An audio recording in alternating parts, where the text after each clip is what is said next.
En nuestro primer podcast que se ve, hablamos con el precandidato a la gobernación de Antioquia, Andrés Julián Rendón. Hablamos un poco de su vida, de sus intimidades y logramos descubrir muchas partes de todo ese ser humano que hay detrás de esta persona que quiere estar al mando de la gobernación de Antioquia, de decidir cuáles son esos caminos futuros que tenemos en nuestro departamento. Y es que definitivamente Antioquia no puede perder ese liderazgo. Antioquia tiene que seguir para adelante como una región pujante y un gran proveedor de riqueza, no solamente regional, sino también a nivel nacional. Obviamente estamos esperando que en próximas gobernaciones tratemos que esa balanza quede más equilibrada. Centralismo versus región. ¿Cuánta plata se nos devuelve? ¿Cómo la podríamos invertir? De pronto por estos días no estamos en una buena situación, tenemos un gobierno al que muchos antioqueños no le apuestan porque somos de otra ideología y eso de pronto podrá afectar a futuro ese progreso de Antioquia. Pero bueno, tenemos ciertos factores que son importantes.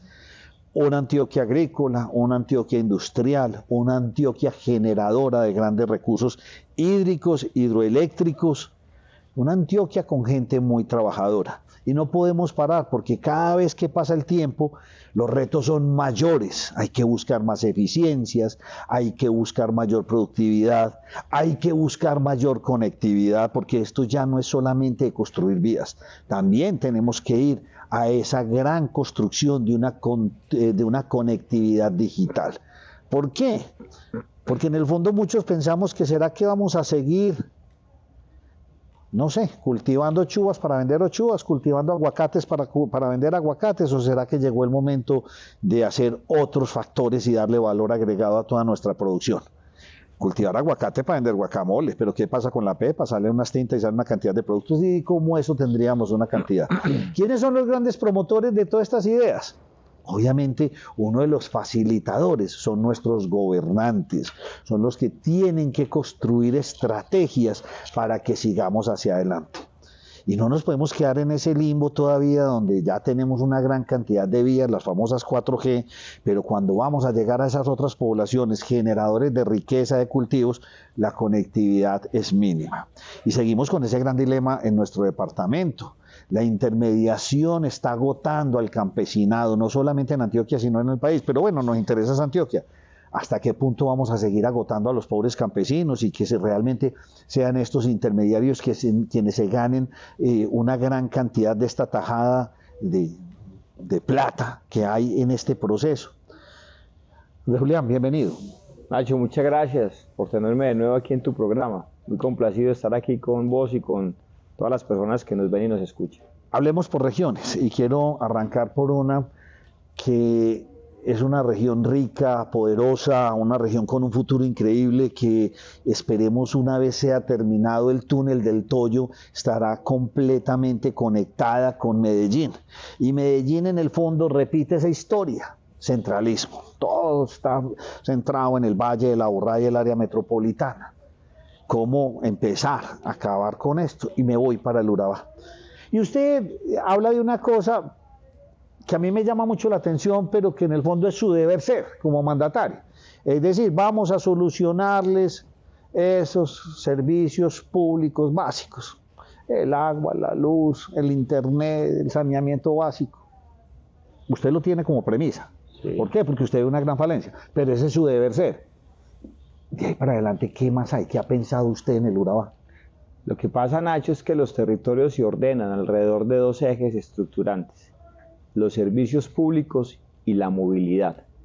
Usted puede cañar como cañamos en Antioquia, aunque tenemos el litoral más grande después de La Guajira sobre el Caribe, en el Urabá antioqueño, y en consecuencia un gran potencial turístico, pero si no hay servicios públicos, no habrá cómo propiciar que allí aterricen sendas empresas que potencien ese sector y que generen riqueza y empleo.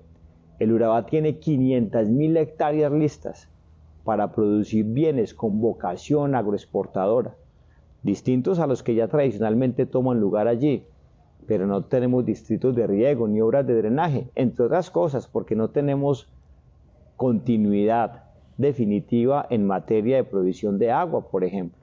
Entonces ahí hay que hacer unas tareas muy importantes en servicios públicos y yo espero que Federico sea el alcalde de Medellín, para que así como nos ayuda a nosotros en Río Negro a resolver un problema de décadas, de más de medio billón de pesos de servicios públicos, nos ayude a convertir a EPM en el verdadero motor de desarrollo y lleve servicios públicos con continuidad y calidad al occidente, al Urabá antioqueño, a las otras subregiones. Nos ayude a embalsar, por ejemplo, lo que se puede embalsar del río Mutatá para generar energía, para proveer de agua a todo el eje bananero y para hacer un gran distrito de riego con las obras de drenaje. Usted me está dando una respuesta muy interesante. Cuando usted fue alcalde del municipio de Río Negro, usted lo que hizo fue hacer un plan de choque. ¿Sí o no? Sí, por un plan de supuesto. choque, señores, tenemos este problema, vamos a contratar a alguien que sabe que me lo puede solucionar rápido. Y eso es un plan de choque, ¿sí o no? Sí, Nacho, porque es que uno no se puede quedar contemporizando con los problemas eternamente sin solucionar. Eso es. Ya va mi pregunta, entonces, ¿por qué no resolver lo del Urabá de Antioquia con un plan de choque y chulear eso tal vez que en el primer semestre de su mandato? Voy a hacer plan de choque, ya. Esto requiere con urgencia hacer estas actividades. Valen tantos millones de pesos, lo hacemos. Me entregan tanto tiempo y de ahí ya sí me puedo concentrar en otros polos de desarrollo de la región. ¿No es posible o eso o requiere toda una administración de 4 años para que al final digamos, sí, logramos cubrir la cobertura, mejorarla en un 40%? No, eso es voluntad de decisión. Desde que yo tengo razón de ser, se hablaba de la llegada de EPM a Río Negro. Solo se concretó en el mandato nuestro. ¿Por qué? Porque coincidió la voluntad nuestra de hacerlo y la voluntad de un señor que se llama Federico Gutiérrez y era alcalde de Medellín.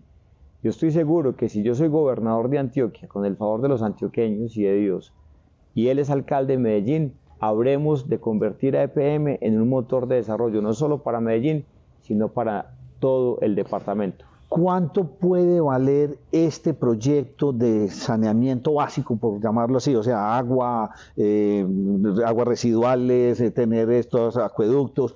¿Cuánto puede ser más o menos el costo para actualizar al Urabá antioqueño? ¿Y a cuántas personas impacta esto? Bueno, el Urabá puede tener cerca de 700.000 personas y un proyecto de esta magnitud se ha tasado en cifras que superan los 2 billones de pesos, pero por supuesto tienen que recoger no solo las inversiones propias en la continuidad y calidad de los servicios públicos que son acueducto, alcantarillado, sino también en lo que es muy importante, en habilitar distritos de riego para potenciar una agricultura que puede darse de manera mecanizada y a gran escala allí y realmente hacer uso de esas grandes condiciones agroecológicas de las que dispone esta zona, que no las estamos utilizando. Es que la gran agricultura mecanizable a gran escala que pueda tomar lugar en Antioquia solo puede tomar en básicamente 3 subregiones, en el Bajo Cauca antioqueño, también con deficiencias en esta misma materia, en el Magdalena Medio y en el Urabá, y hacia allá tenemos que volver los esfuerzos. ¿Y cuánto puede valer esto? Algo más de 2 billones de pesos, solo para el caso del Urabá. No solo los servicios públicos, sino lo que podrían ser los cierres financieros para embalsar el río Mutatá, generar energía, proveer de agua a todo el eje bananero, no solo con continuidad en materia de consumo humano, sino también de distritos de riego para la gran agricultura. ¿Quién pondría este dinero? ¿Podría ser llegar a hacer una alianza con EPM y que ellos hagan toda esta gestión de infraestructura, ellos la ponen y ellos la libren? ¿O a usted como gobernador de Antioquia le tendría que cazar dinero y de dónde lo sacaría? Hay que buscar cómo se hace un cierre financiero donde confluyan varios aportantes, entre ellos EPM, el gobierno departamental, algunos municipios que tengan capacidad de hacerlo, aunque sus inversiones son bastante limitadas, y privados que quieran dedicarse a invertir allí unos recursos con la expectativa de poderlos recuperar en el tiempo, sin que se afecte la tarifa de los usuarios. Sí, pero muchos dicen que las finanzas de EPM en la actualidad tampoco están como muy bollantes para hacer este tipo de inversiones. ¿Podrían caber empresas internacionales que quisieran entrar de pronto en una licitación para lograr dotar a esta región de todos esos servicios de los que usted habla? Lo que hay que hacer es dejar de tomar malas decisiones en EPM.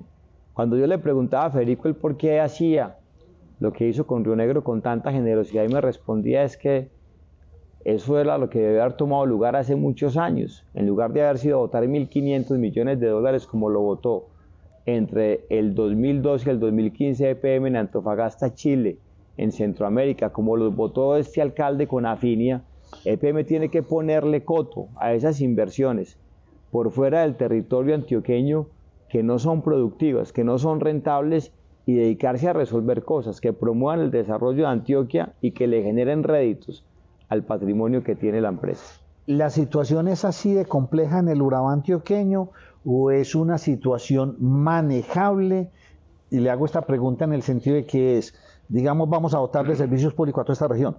¿Ese es un proyecto que se puede demorar los 4 años de su mandato o es un proyecto que se podría apalancar o estructurar rápidamente en unos 6 meses o en un año? Eso es un proyecto de una gran magnitud, pero eso ya tiene diseños a detalle. O sea, no estamos en ceros. No estamos en ceros, es que de eso se viene hablando hace mucho tiempo. Entonces, eso son proyectos que hay que desempolvar, como se desempolvó Hidroituango, por ejemplo. Es que Hidroituango era un proyecto que estaba por allá empolvado en los anaqueles de Integral, y fue el gobernador Luis Alfredo Ramos el que tomó la decisión, después de que en el gobierno del presidente Uribe como gobernador se constituyera la sociedad, de sacar adelante esa iniciativa. Aquí lo que necesitamos es gobernantes con decisión, porque hay proyectos que son bancables, que son financiables, son proyectos a los que los privados están dispuestos a apostarle, pero hay que tener la decisión de hacerlo realidad. O sea, y esa es la que yo tengo. Lo que usted está diciendo es, no hemos tenido esa decisión en los últimos mandatarios de solucionar este problema en el Urabá antioqueño. No, es que hay mandatarios a los que les gusta mucho estudiar, pero hacer poco. Nosotros necesitamos hechos que le cambien positivamente la vida a las personas y que transformen el territorio. Y un proyecto de esta magnitud sí que contribuirá a cambiar positivamente la vida de las personas y a revolucionar ese territorio que es de los más promisorios que tenemos en todo el departamento. Usted sabe que yo soy un fanático del turismo, se lo he comentado en varias oportunidades, pero dígame, ¿cómo cree usted como mandatario que va a ser la influencia de los diferentes puertos, hablemos específicamente de PCC, en el Urabá antioqueño? ¿Esto qué va a representar para la región? Y más a sabiendas que muchos dicen que un producto bogotano llegará más fácil al Urabá antioqueño que a Santa Marta o a Cartagena o a Barranquilla. Pues mire, Nacho, lo que pasa es que a las ciudades las puede cambiar la infraestructura. Las ciudades de la costa este de Estados Unidos llegaron a ser lo que hoy son por haber sido puertos. Río Negro, mi tierra, además de tener una gente maravillosa, llegó a ser lo que es hoy por ser la sede del Aeropuerto Internacional José María Córdoba. ¿Sabe Dios qué irá a pasar con el Urabá antioqueño? No con uno, sino con 2 puertos. Pero claro, eso hay que complementarlo de reglas sociales, de la presencia del Estado en otras dimensiones, de garantizar la seguridad, de garantizar los servicios de justicia, los servicios policiales, de buscar que la conectividad llegue. Es que hoy los ciudadanos jóvenes de cualquier parte del mundo están a un clic de distancia de oportunidades laborales, de estudio, aún de salud, pero los nuestros no, porque usted sale de una cabecera municipal en cualquier rincón de Antioquia, incluyendo el Urabá, y ya no hay señal ni siquiera de celular.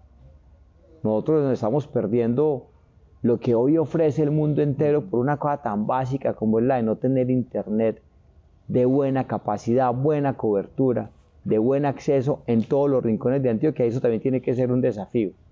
Tenemos que buscar que lo que ya aconteció en Colombia en materia de servicios públicos tome lugar también en el tema de internet. Y yo estoy dispuesto como gobernador a hacer las inversiones de infraestructura que se requieran en materia de internet para que ya en la parte final de comercialización compitan las empresas operadoras y le entreguen a muy bajos precios un gran servicio a los ciudadanos. Para nadie es un secreto, o al menos es lo que yo visualizo, que vamos a tener un desplazamiento de las fronteras. Lo hemos hablado usted y yo. Las fronteras agrícolas, más adelante hablaremos de este tema, pero ahora yo digo que va a haber un desplazamiento industrial que se podría ir desde el oriente antioqueño y el mismo Valle de la Aburrá hacia el Urabá. ¿Usted conoce cómo es ese POT? ¿Será que podríamos dimensionar? Y usted lo dijo hace un momento. ¿Por qué se desarrollan las grandes ciudades del este de los Estados Unidos? ¿Por qué empresas que estaban en el centro de Estados Unidos deciden irse para allá? Eso mismo podría ocurrir con Antioquia. Mucho empresario exportador que hace sus frutos acá podría instalarse en el Urabá. si tiene agua, si tiene luz, si tiene internet, si tiene conectividad. ¿Por qué? Porque sus productos tienen el puerto ahí a la mano y lo pueden despachar a cualquier destino del mundo. ¿Cree usted que eso puede llegar? ¿Y será que eso nos va a coger por sorpresa? ¿O será que llegó a partir de esta nueva administración empezar a ver el futuro ya? O sea, lo que puede pasar en 10 años. No, usted lo acaba de decir, Nacho. Las ciudades se ordenan alrededor de la movilidad y de los servicios públicos. Y si, como en el caso de Urabá, van a tener sendos puertos, pues eso va a permitir la relocalización de unas firmas o a buscar la llegada de otras. Eso que llama la cercanía de los puertos. Podrá incluso que muchas firmas que hoy están en otras latitudes por fuera de Colombia se atrevan a llegar acá. Y yo creo que hay que buscar dentro de los esquemas de ordenamiento territorial, a los planes de ordenamiento territorial, unas sendas zonas francas o sendos espacios que permitan la industrialización, la relocalización de muchas firmas con vocación agroexportadora en esos sitios. Por supuesto, ahí hay que definir unos arreglos institucionales básicos, importantes, por ejemplo, como el que cada municipio no sea una sola autoridad municipal aislada, sino que tengan una autoridad supramunicipal, una especie de área metropolitana. Ya llegó el momento de hacer eso en el Urabá. Por supuesto, no solo en el oriente, sino en el Urabá, que los obligue a conversar y a definir usos del suelo en común. Es que mire lo que pasa en mi tierra. Los municipios que concurrimos sobre la autopista Medellín-Bogotá, todos tenemos usos del suelo diferentes. Sí. Entonces Río Negro tiene industria, Guarne tiene hasta equipamiento público, también tiene industria, Marinilla tiene vivienda, el Santuario tiene agricultura.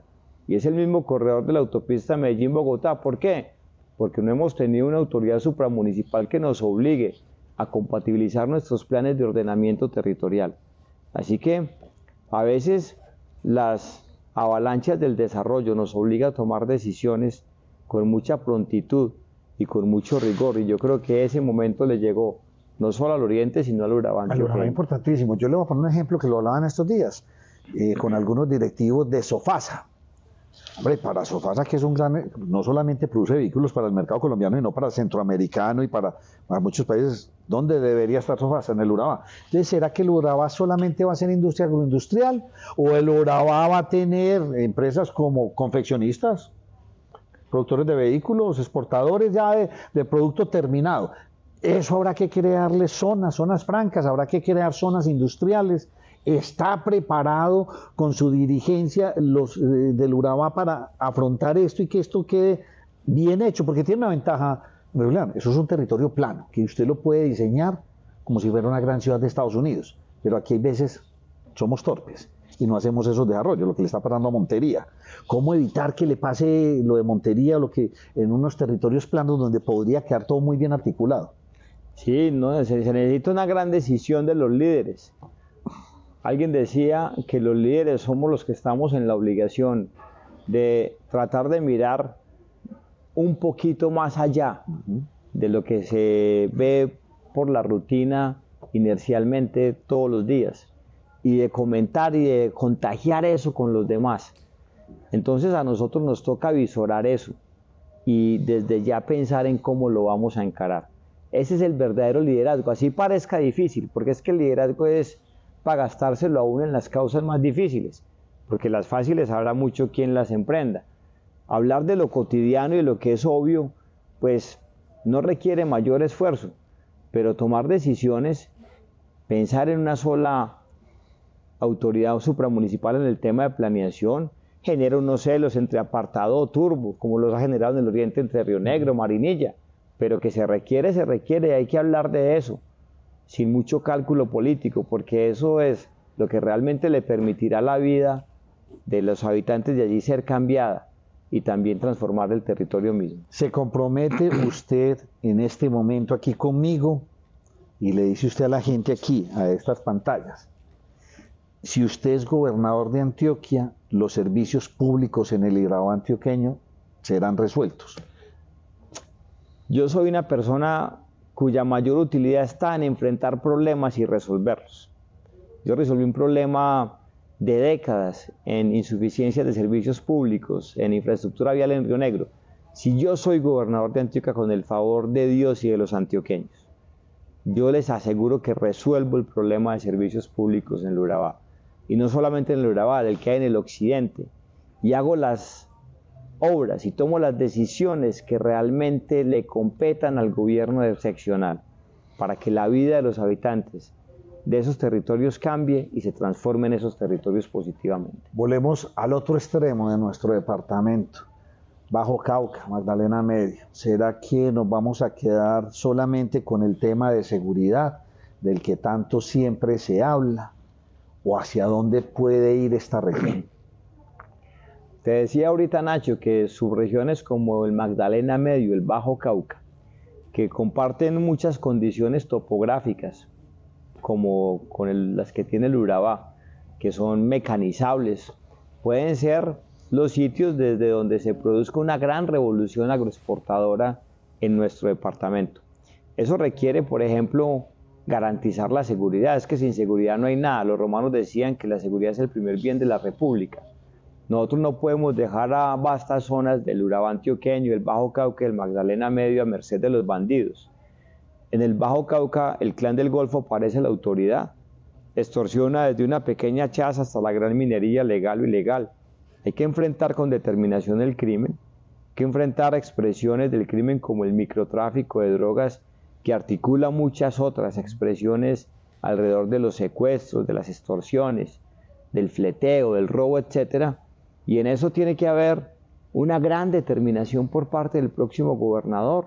No dejarle eso a la fuerza pública, ni pensar que como Petro tiene encerradas a las autoridades militares y de policía, un gobernador no puede actuar. No, este territorio ya vivió una situación parecida cuando entre el 95 y el 97 aquí hubo un gobernador que se enfrentó a un presidente blandengue y cuestionado, y le garantizó, siendo Uribe gobernador, la seguridad a los antioqueños. Eso mismo tiene que tomar lugar. O sea, ¿enfrentaría usted al gobierno nacional con determinación en ese sentido?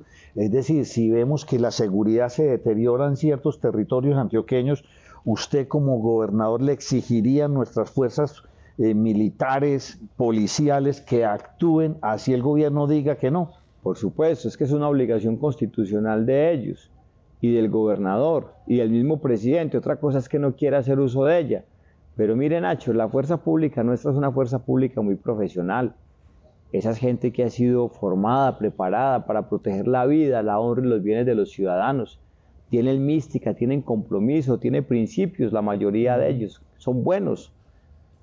Yo les aseguro que si ellos encuentran en un gobernador el respaldo, el apoyo suficiente, ellos van a contrarrestar el crimen, van a enfrentar el crimen y van a proteger a los ciudadanos. Usted ya se gastó 1 billón o algo así, me dijo, en ese montaje de servicios públicos para el Urabá antioqueño. 1 billón de pesos, me dijo usted aproximadamente. No, las cifras, los diseños que se tienen van arriba a los 2 billones de pesos, pero entonces eso no todo va con inversión contra el presupuesto del departamento. No, está bien, pero digamos que ya invertimos 2 billones. ¿Cuál sería la inversión y qué dinero invertiría usted en el Bajo Cauca y Magdalena? ¿Qué es lo que realmente se requiere por parte del Estado? Pues Nacho, mire, lo primero que hay que hacer para potenciar el agro son las vías. Nosotros tenemos 26.000 kilómetros de vías destruidas. Las únicas vías en medio buen estado en Antioquia son las 2.000 nacionales. Tenemos 5.000 kilómetros de vías a cargo del departamento, que son las secundarias, de las cuales solo hay 2.000 pavimentadas, cuyo pavimento es tan viejo que ya tiene puntos críticos hasta con derrumbes, con maleza de lo antiguos que están. Tenemos 3.000 kilómetros de esas 5.000 vías secundarias sin pavimentar y 21.000 kilómetros de vías terciarias que, como comprenden extensiones tan grandes en los municipios no son capaces de mantener. Pero usted que le gusta viajar sabe que Perú y Chile redujeron la pobreza rural solo pavimentando las vías terciarias. Sí. Entonces la primera condición después de la seguridad para realmente potenciar el desarrollo en esas zonas es avanzar en los 5.000 kilómetros de vías secundarias con determinación por parte del departamento. ¿Pero qué tipo de vías? Las mismas vías que estamos haciendo en la actualidad, que a los 6 meses pasa un camión y está con huecos.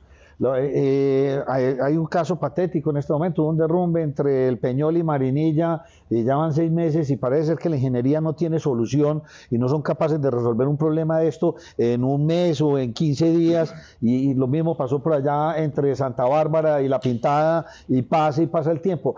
Hay un problema de ingeniería en nuestro país, o sea, es lento, no es eficaz, no resuelve. Yo pienso que lo que pasa es que los gobernantes no toman decisiones. ¿Sabe usted cuántos proyectos de iniciativa privada tiene esa vía que conecta el altiplano del oriente con la zona de los embalses? Que yo conozco al menos 2 o 3 proyectos de privados dispuestos a invertir recursos de ellos para luego recuperarlos vía peaje, pero no se toma la decisión. Se discute mucho, Nacho. Uno lo bueno no tiene por qué discutir. O sea, usted no quiere discutir. Usted voy a pavimentar esta vía terciaria y la vamos a hacer, pero ¿la vamos a hacer en buenas condiciones o vamos a seguir haciendo vías de pobres? No, lo que pasa es que hay unas vías que ya tienen que reconfigurarse por lo que fue la gran inversión por parte del gobierno nacional y de los privados con las vías de cuarta generación. Eso nos obliga a repensar también la forma como nosotros conectamos los municipios, que son el grueso de nuestras vías secundarias, con esas vías de primer orden o las de autopistas de la montaña. Entonces, claro, ahí tiene que tomar lugar unos nuevos diseños, pero es que hay muchos que ya están, y entonces seguimos diciendo, no, es que este por aquí no, porque no le gusta a fulanito de tal, no, es que este porque afecta, no, los diseños que ya están, echémoslos a rodar, hagamos las cosas, hombre. Este país y este departamento necesita más realizaciones y menos carreta. ¿Qué vamos a hacer dejando este territorio que pensaría yo que tiene una gran vocación de maíz a gran escala, de sorgo? Hay una cantidad de cultivos que se pueden hacer en el Bajo Cauca y Magdalena, y de pronto apartarnos un poco de toda esa minería ilegal que destroza el medio ambiente, destroza los ecosistemas. Hay que cambiar esa vocación y ver cómo volvemos que estos grandes cultivadores, medianos y pequeños cultivadores de maíz, sorgo, etcétera, pues realmente puedan vivir de esto y sea bienestar de todos, ¿sí o no? Entonces ahí digamos que hay unos problemas complejos en esa región. Minería, seguridad. Hay que llevarlos hacia el agro porque debe ser la vocación de este territorio. Sí, claro, pero mire, el problema que hay con la minería es la clara muestra de cómo un mal arreglo institucional genera un problema económico, y eso a su vez desencadena un orden público. Yo no sé si usted sabe, Nacho, pero el 95% de los títulos mineros que existen en Antioquia no se explotan. Entonces usted en zonas como el Bajo Cauca antioqueño, el nordeste de Antioquia, tiene una empresa o una persona jurídica natural que tiene en su haber una concesión de 100 hectáreas y solo utiliza 5. Y los 95 hectáreas restantes, que todo el mundo sabe que tiene oro, no las deja utilizar.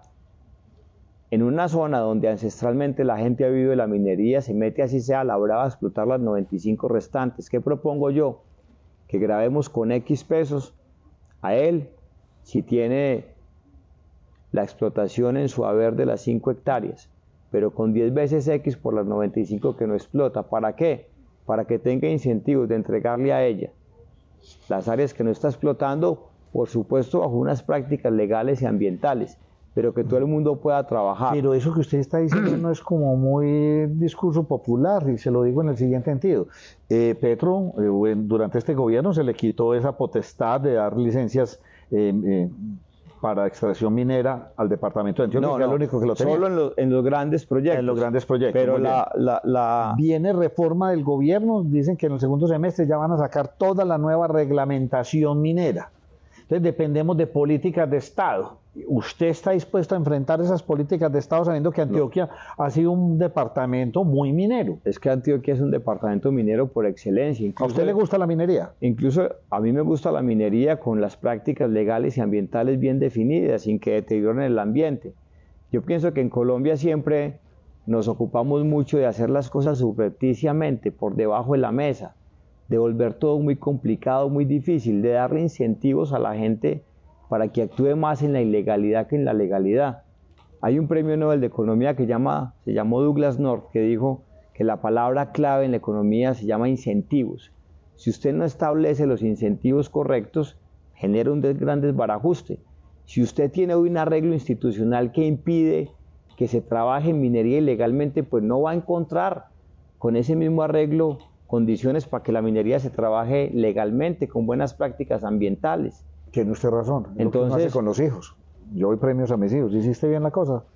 Y eso es lo que debería pasar. Pero aquí los empresarios, los agricultores, los mineros no reciben ninguna retribución por hacer el deber ser. Entonces, no, cuando es el deber ser, que es mire, parte del paisaje. Si usted tiene todas las hectáreas susceptibles de ser explotadas en oro, trabajando, entonces el que tiene la concesión inicial gana, ¿cierto? Porque no le toca pagar un gran impuesto. El que quiere trabajar y tiene donde trabajar sin estar a merced de los bandidos y que lo persiga la fuerza pública, gana. El Estado recoge ingresos, que a su vez lo puede revertir en el desarrollo.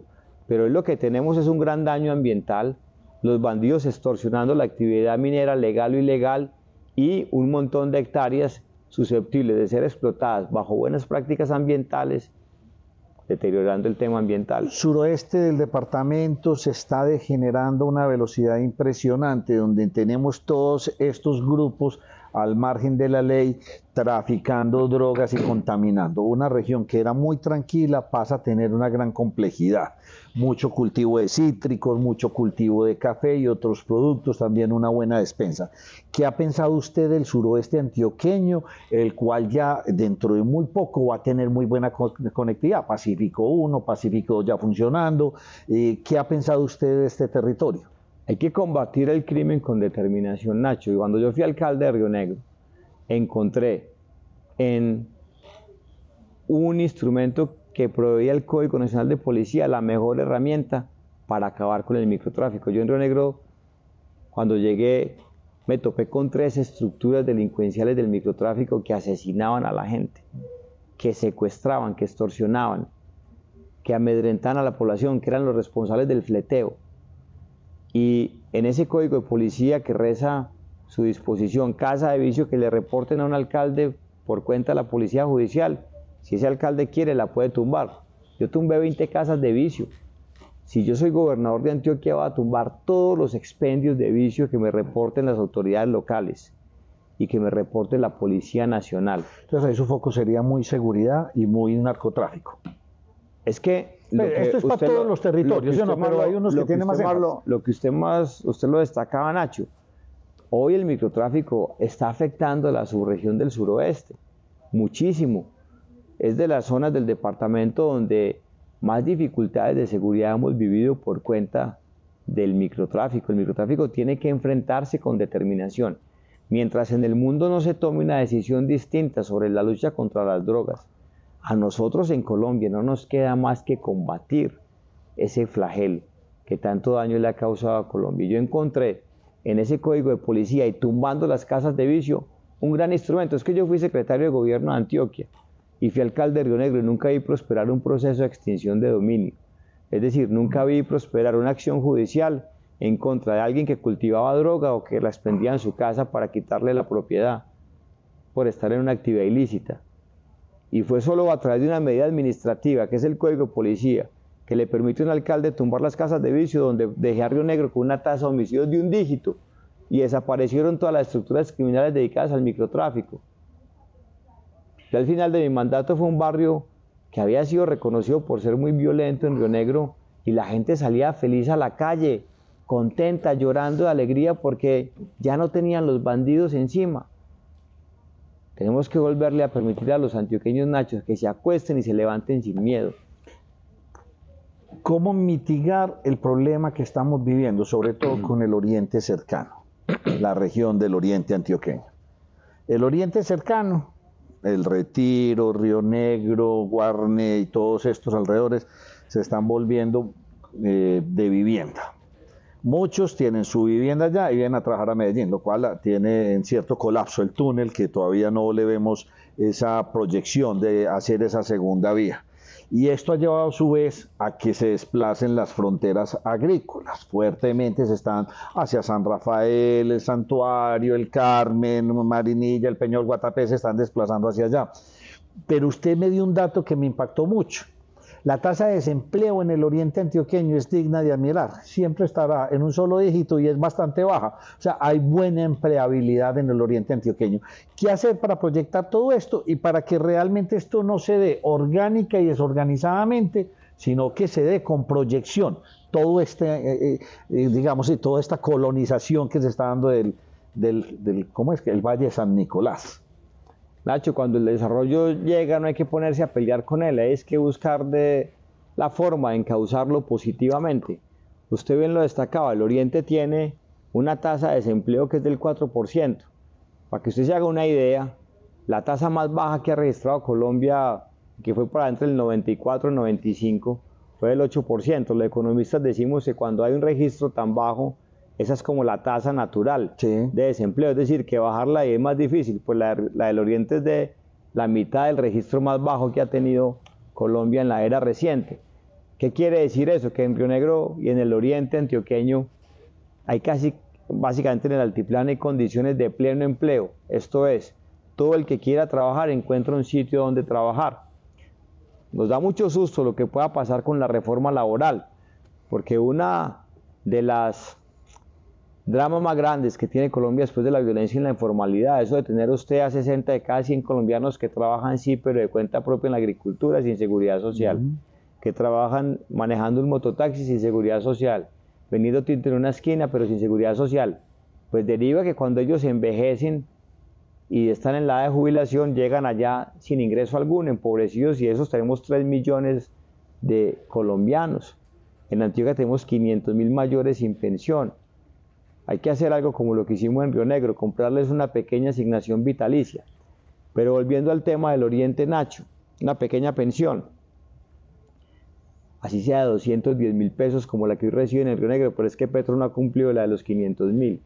Entonces eso por lo menos lo sitúa por encima de la línea de pobreza extrema. Pero volviendo al tema del Oriente, Nacho, hay que hacer las obras que sigan potenciando el desarrollo y hacer la institucionalidad que nos permita a todos ordenar conjuntamente el territorio para maximizar esas oportunidades de desarrollo y no para despreciarlas y de pronto tirarlas para otra parte. Usted ha hablado mucho de seguridad.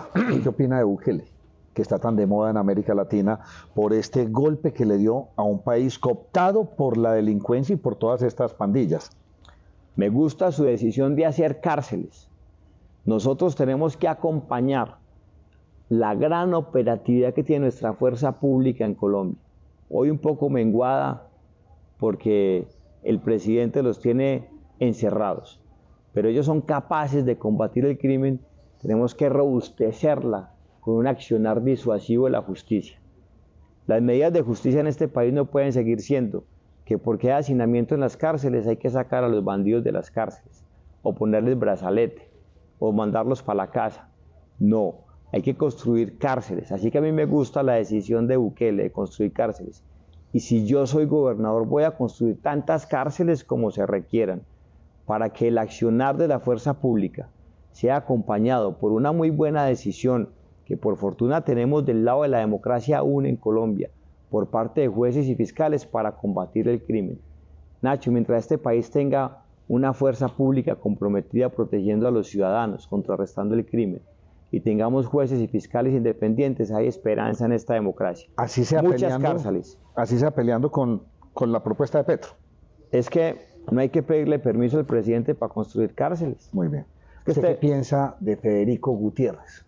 Que sería el mejor alcalde que podría tener Medellín y el mejor aliado para que así como nos ayudó en Río Negro, le ayude al resto de Antioquia a hacer de PM y de Medellín un corazón palpitante que potencie el desarrollo de la subregión. Usted tiene una competencia que viene también de ser gobernador, que ha trabajado en el sector público durante prácticamente toda su vida. ¿Qué opina de Luis Fernando Suárez? Bueno, yo soy una persona de realizaciones, que ya me he hecho elegir en varias ocasiones. Y yo pienso que eso es lo que debe hablar por nosotros, que la gente pueda comparar qué se ha hecho, porque es muy fácil una hora salir a decir lo que se debía hacer, pero cuando tuvo la oportunidad de hacerlo, no concurrió a hacer lo que era menester. Entonces, esa es como la pregunta que yo tengo. ¿Por qué no se hizo tanto de lo que se habla? Y por último, Petro será una piedra en el zapato para el desarrollo de los antioqueños, dado, como lo dije al inicio, que de pronto en Antioquia un gran porcentaje de la población no copia este nuevo modelo. Nosotros tenemos que avanzar hacia tener un país de verdad más descentralizado. Este país es fastidioso y asfixiantemente centralizado. Y eso cobra mucha preocupación en manos de un presidente hoy tan dogmático, tan radical y tan equivocado. Nosotros los antioqueños el año pasado le pasamos 30 billones de pesos a la nación, pagando impuesto de renta, impuesto al patrimonio, IVA, hipoconsumo, y la nación nos devolvió la sexta parte a través de lo que se llama el Sistema General de Participaciones, para atender los casos de salud, de educación, de saneamiento básico, agua potable, incluyendo los 125 municipios más Antioquia. 5.130.000 nos devolvieron. Yo estoy planteando que los impuestos de renta y de patrimonio se queden en los departamentos, para que al menos a 28 de ellos se le doblen lo que hoy reciben de la nación. Y Antioquia le iría muy bien, pasaría de recibir tan solo 5 billones a recibir entre 13 y 15 billones de pesos. Y con eso sí que podemos sacar del hambre a 2 millones de antioqueños, pavimentar 26.000 kilómetros de vías. Y ese cambio es constitucional. Constitucional. Y estoy planteando un referendo para que eso tome lugar.